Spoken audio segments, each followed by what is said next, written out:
সরকারি চাকরিজীবীদের জন্য 7টি জরুরি নির্দেশনা। নারায়ণগঞ্জে আগুনে পুড়ে ছাই 20টা বসতঘর। কাবায় ফিলিস্তিনি পতাকা উত্তোলন করায় হজ যাত্রী আটক। শুরু হয়েছে নিন্দার ঝড়। টেলিগ্রামে সক্রিয় আওয়ামী লীগ, হাসিনার সঙ্গে কথা বলতে টাকা নিচ্ছেন কাদের। আওয়ামী লীগের হামলার আশঙ্কা, 11 দিন সারা দেশে বিশেষ সতর্কতা জারি। গণতান্ত্রিক প্রক্রিয়ায় ক্ষমতা হস্তান্তর হবে আসিফ মাহমুদ। পিএসসি সংস্কারে 48 ঘন্টার আলটিমেটাম।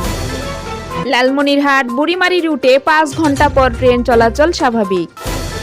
বনি আমিনের পোস্ট দেখে জানতে পারলাম 2টি বিয়ে করেছি, বললেন হান্নান মাসুদ। স্ত্রী হারানোর সুখে টানা 1 মাস শুধু বিয়ার খেয়েছেন যুবক, অতঃপর যা হলো। সমন্বয়ক ও জামায়াত নেতা পরিচয়ে প্রশাসনকে হুমকি, অতঃপর যা হলো। সাধারণের প্রশ্ন, এই চাঁদাবাজির রাজত্ব কবে শেষ হবে? নরসিংদীতে অস্ত্র ও গোলাবারুদ সহ 2 নারী গ্রেফতার। প্রধান উপদেষ্টাকে সৌদি সফরের আমন্ত্রণ জানালেন যুবরাজ।